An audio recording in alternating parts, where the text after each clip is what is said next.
So it is currently 6 a.m. I just got up and thought that I would film the very requested day in the life thing and people really want this video because they want to know how I handle having Charlie and also going to school, or having a 9 to 5 job sort of thing. And I don't really do anything that interesting. And the program for today is that I have a heart dissection class, I then have a genetics lecture, and then I have another dissection class where we can sort of do what we want and look at a dog ourselves.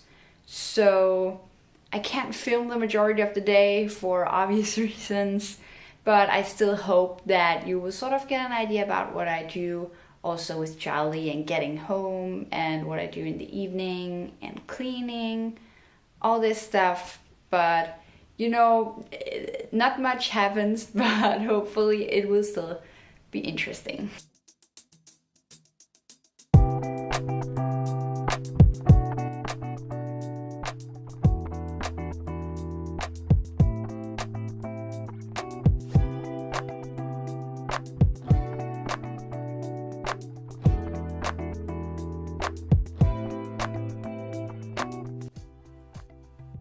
So I'm just gonna do a little voiceover throughout this video while some of the clips are running to give you guys some in-depth knowledge on what's going on. So in the morning I do the usuals. I'm not gonna make cutting a bun and doing my hair sound like something spectacular that no one else does.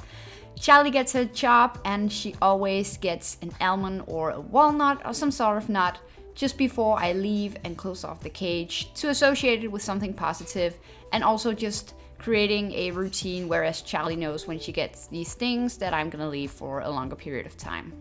I make my way to the bus, which I currently take every single morning until I can get a hold of a bicycle. This is my school, and unfortunately I don't have the majority of my lectures in this beautiful building. Instead, I make my way through the garden and all the way to the back, where we have a building where we store all of our equipment for dissection, so lab coats and dissection gear and all that. And here comes the part where I skip a little bit because I can't film the dissection, unfortunately. But after this dissection is over, we of course change again. I should mention that we have to get all of the equipment ourselves and it's just able to store it at our school. But we head our way to our lecture building where I have genetics. And in short, genetics involves how mutations such as diseases or maybe just fur color is transferred to offspring or can occur in the cell. So it sets the foundation for being able to give breeding advice based on the animal's history. So after this lecture, me and a couple of my classmates head to the library where we just get something to eat and prepare for our next dissection. And the difference between these two dissections is that the first one is where a professor is teaching us, and the second one is just where we go ourselves and can look at some stuff that we want to catch up on. So I head home and just grab some supplies from the supermarket on the way, make my way up my building, and then get home to Charlie, who is very excited to see me. Usually don't make a lot of noise, but she will crawl around and be very excited that I'm back home. And unfortunately, the dog that my group dissects on had a fungal infection, so not only did we use a lot of time removing that, but I also very thoroughly washed my hands both before, after, and when I got home, just to make sure that I don't transfer any harmful bacteria onto Charlie. Then Charlie made it very clear that she was hungry.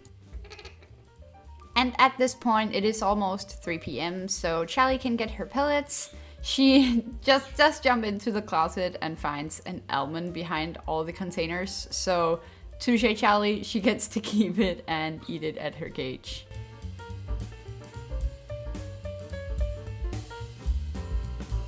And while Charlie eats that, I measure up some of her pellets and also decide to get something to eat myself.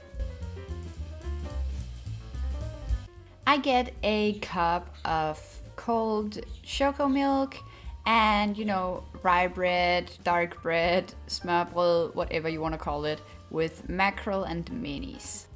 Then while Charlie is busy eating, I grab the chance and try to catch up on some of the stuff that we had in today's lecture, just writing it all down in a document, making sure that I got all the details and understand all that we went through. I can do this for an hour or so until Charlie demands attention, and so we do some cuddles and maybe some training depending on what mood she's in. Here we're doing some flight training, but it might also be trick training.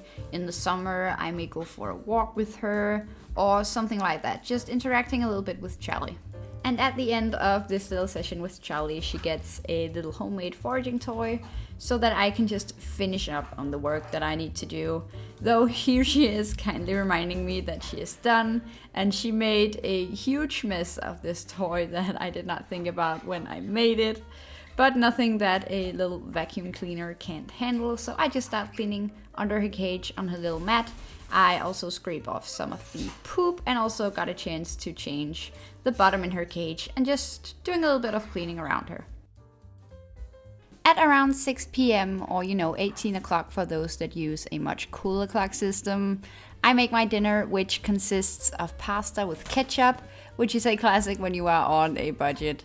But here I am off for today regarding schoolwork and just use the rest of the day gaming a little bit with my friends. While I'll play for the rest of the evening, Charlie snoozes off at around 8 p.m. She is very good to just go to bed even though I might be talking and making some noise. She's very good in that regard, and at around 10 p.m. I will also make my way to the bed while just having played for the majority of the evening.